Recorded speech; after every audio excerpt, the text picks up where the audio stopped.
Hey everybody, this is Laird of Garskadden. Today I'm going to be making a video about this idea that I had from watching Bay Area Lens video. Rachel Ray is smoking but not kittens. It's a reply or something. I don't get it, but anything. Anyway, I was scrolling through his comments and having a grand old time reading them. And this guy came on. His name was JL Weather One, and he put forth the idea that for repeat offenders, he says that repeat offenders are a burden on the system, and the easiest way to deal with them is to simply execute them, to do a public hanging, basically, and this would basically relieve the taxpayers' burden because they are costing the system a lot of money, and it's basically a waste. And I probe it. I probe him to see what he really means, and I kind of say public hangings come at a price. You're going to scare people and whatnot. I kind of didn't understand what he was talking about at first, and once I realized what he was talking about, just about, and I said, okay, well, my idea is basically the ideal for a prison is to reform the inmates and turn them into good tax-paying citizens. Now, I drew a little diagram here. Let's see if I can get it up here, make sure it's on. Okay. Here, I'm going to make sure it's in. Okay. Now, I can't really take my hand away from the mic, but down at one corner you have taxpayers. That's us. Yeah, we're paying money. And then we have ex-convicts, inmates, repeat offenders, and the prison system. Now, as you can see, the taxpayers and the ex-convicts are paying a lot of money into the prison through taxes because, we're basically supporting it. And the ideal is that the prison, we put in money so that they can reform inmates. And then eventually the inmates become ex-convicts, good tax-paying citizens, so that they can put in more tax money. Now, my thinking is, with an execution, you're not going to get any return from that because you can't pay any taxes once you're dead. But if you reform them, ideally, if you are able to reform them, eventually when the ex-convicts go out, they're going to pay taxes. They're going to eventually, it's $40 per day to support an inmate, according to the things that I read in this video. Eventually, they're going to pay for their own prison time, basically, eventually. And eventually they're going to make profits for the country. So I see the reform system actually as an economic system, a way to earn more money for the country. It's a source of revenue in theory. Now, what's the reality here? Prison systems, as is relayed to me, as is to relayed to me by J.L. Weather One and several other people, prison is simply a cakewalk. It's not an ideal reform platform. It doesn't do the job like it's supposed to. Now, there are two options you can do here, and the second one is my idea here. The first one is you can try and revise the prison to make it more effective at reforming the inmates, or the repeat offenders in this case. And that's been done, and I think we've made progress. I think it's a never-ending process since people are always changing, and I like the fact that people are always trying new ideas.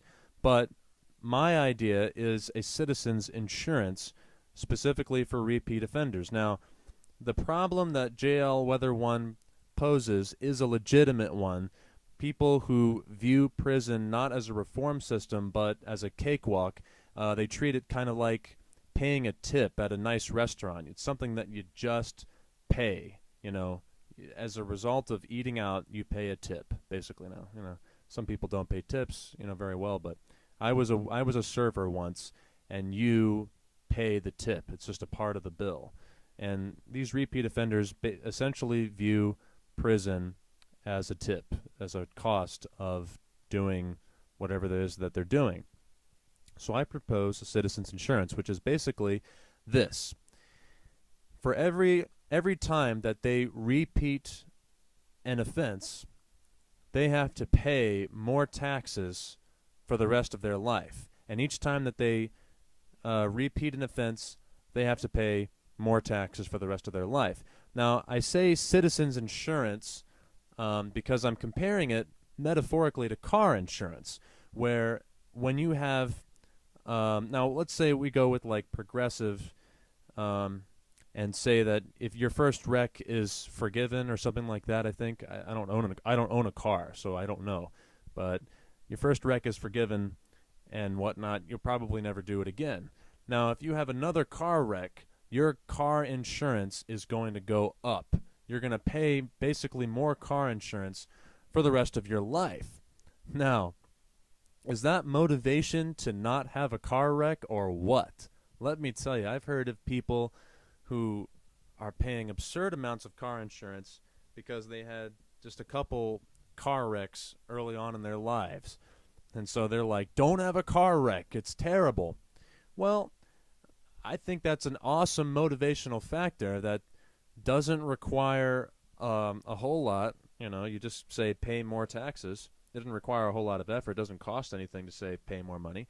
And not only that, but these repeat offenders are very quickly going to pay for themselves, and they're going to end up making the prison systems they're going to really relieve the taxpayers' burden, essentially, because say like we devote, hypothetically 5% of our income or whatever goes to the prisons, or 5% of the taxes we pay go to prison systems. If repeat offenders, let's just say, pulling this out of my head, their citizens insurance goes up, they have to pay 10% for every time you do a crime. That's going to decrease the amount of taxes that we pay, that we taxpayers pay. And so every time they have a repeat offense, they pay more. Now that means we don't have to worry about any moral conundrums about the death penalty and whatnot. And it also solves the problem of the taxpayers' burden for these repeat offenders. They're eventually going to quickly pay for themselves and earn a shitload of revenue for the country. Now, also, we got to take into account, all right, regulation. You can't ask these people to pay more than they earn, because eventually you're not going to make any money at all. They're just going to become homeless or move out of the country or whatever. Of course, we can also stop that. But you got to have some regulation in there, and you got to work out some rules, like, okay, how much at this increment, and it also depends on the severity of the crime as well as the number of repeats of the crime as to how much the citizen's insurance is. It's complicated, kind of like a car insurance policy is. Are you a white young male? Are you driving a red Corvette or a piece of crap car that has four wheels and manages to move around? It all depends on a lot of factors like that. So that's my idea. I think it's a good motivational factor, and I think it solves a lot of problems. Now, I'm definitely open to comments like this is a piece of crap idea, or it's a great idea. Just give me your thoughts. What do you think? I'm very interested to hear what people have to say. Anyway, that's all I got for this video. This is Laird of Garsh Cotton signing out. Get away. You get a good job with more pay and you're okay. Money, it's a gas.